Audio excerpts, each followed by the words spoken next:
जब हमारा नेचर बदल जाता है, कोई भी ट्रांसफॉर्मेशन आ जाता है, हम पुराने लोगों से मिलते हैं, वो लोग हमसे वही पुरानी चीज़ें एक्सपेक्ट करते हैं, तो लाजिमी है कि एक कॉन्फ्लिक्ट आता है। लेकिन मुझे लगता है कि हमको वैसा ही रहना चाहिए जैसे हम हैं, ओरिजिनल, ऑथेंटिक। थोड़ा एडजस्टमेंट तो होता है, लेकिन कई बार हम पीछे नहीं लौट सकते। ये जो जर्नी है इसमें हम आगे ही जाते हैं और हम सिंसियर हैं, दूसरों के प्रति कंसर्न्ड हैं। हम ऐसा नहीं किसी को इग्नोर कर रहे हैं, किसी का डिसरिस्पेक्ट करें, पूरा रिस्पेक्ट है, लेकिन हम अब वैसा नहीं कर पा रहे हैं। तो आप अपने जैसे रहिए। इसमें दो बातें होंगी कि जो जेन्युइन तुम्हारे चाहने वाले होंगे वो साथ चलेंगे, और जो जेन्युइन चाहने वाले नहीं होंगे वो ड्रॉप होंगे। फिर कोई नई लेयर टूटेगी, नए लोग साथ में आएंगे। ज़िंदगी बहुत बड़ी है, इसमें बहुत बदलाव आते हैं, तो बहुत विचलित नहीं होना चाहिए। हम अगर कोई पुरानी बैड हैबिट्स को बदल चुके हैं तब हम उसमें जा नहीं सकते दोबारा। तो अपने ढंग से रहिए, उसमें मुझे कोई प्रॉब्लम नहीं लगती है। धीरे धीरे करके जब हम कॉन्फिडेंस से अपने जैसे हो जाते हैं तब क्या होता है कि या तो जो हमारे सामने है वो भी बदलने लगता है हमारी ऑनेस्टी की वजह से, और अगर वो नहीं बदलता है तो कोई नई लेयर आती है।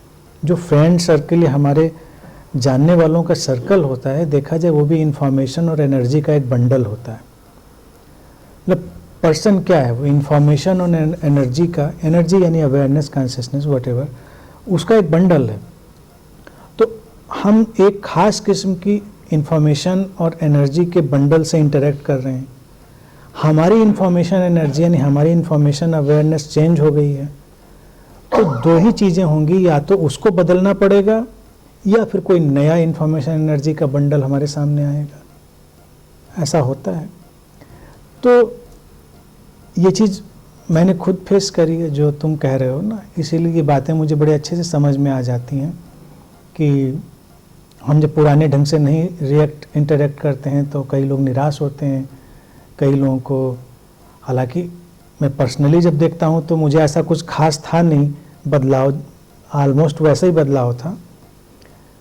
लेकिन फिर या तो लोग बदलते गए या दायरे बदलते गए, तो यही चीज़ें होती हैं। लेकिन हमारी जो सिंसियरिटी है वो लौट कर हम तक आती है। तो निधड़क होकर, बेधड़क होकर अपने जैसा रहना चाहिए। और अगर एक उसूल बना लिया है ज़िंदगी में कि किसी का डिसरिस्पेक्ट हमको नहीं करना है, तो कोई प्रॉब्लम नहीं होगी। कभी कभी गुरुजी, जैसे मैं घर पे जाता हूँ या कहीं भी, तो जो बड़े हैं वो कुछ भी काम अगर देते हैं तो जैसे कुछ भी अगर बोलते हैं तो मुझे पता है कि वो कहीं ना कहीं थोड़ा गलत है, या फिर वो लोग जैसे बहाने बनाते हैं कि मैं वो काम करूं।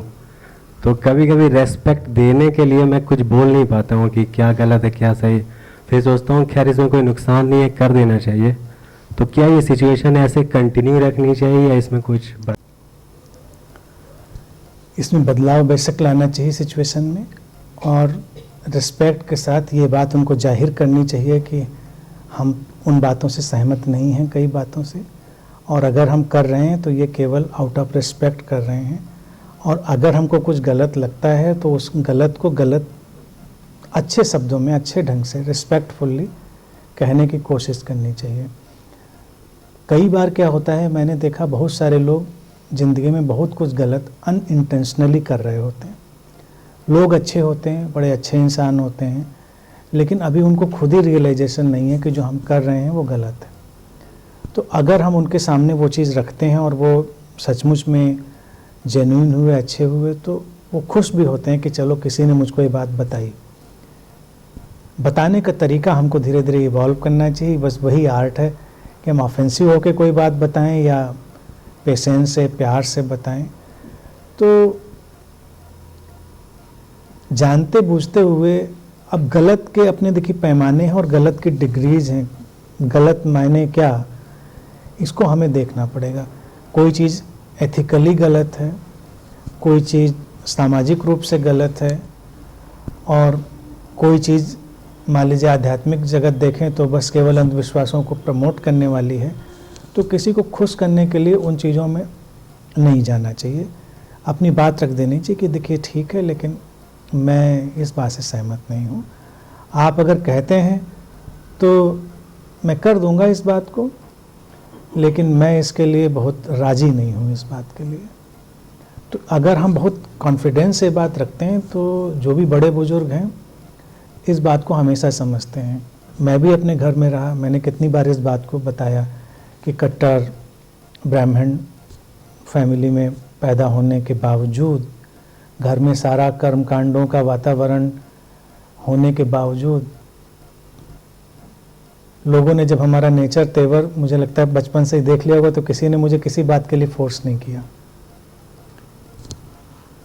कभी किसी ने कुछ कह दिया तो मैंने कर भी दिया, ऐसा भी रेजिस्टेंस नहीं था कि अगर कोई मान लीजिए मुझे किसी कर्मकांड की ही बात अगर उदाहरण लें, मुझे सहमत नहीं था, मेरी रुचि नहीं थी और मुझसे कह दिया गया कर दो, तो बहुत उल्टा सीधा होता तो शायद मना करता, लेकिन हार्मलेस कोई चीज़ है तो हमने कर भी दी। लेकिन करने के साथ देखने वाले ने भी देख लिया कि इतने अनमने ढंग से, इतने ऐसे इसने किया है कि इसको दोबारा उसमें कहने की ज़रूरत नहीं है।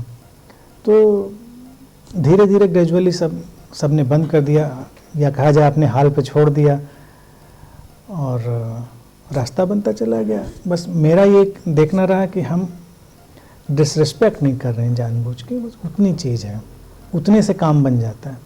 बड़े बुजुर्गों को हैंडल करने का एक ही डिप्लोमेटिक तरीका है कि उनका रिस्पेक्ट बस करते रहिए और उससे सब काम हो जाता है। अगर उनको कभी ये लगे कि तुम अपनी बात रखने के लिए उनका अनादर कर रहे हो तो बात फिर उल्टी हो जाती है। तो हमको बात ये रखनी चाहिए कि आपका तो पूरा आदर है, लेकिन ये बात जो है ये ठीक नहीं है, इससे मैं सहमत नहीं हूँ।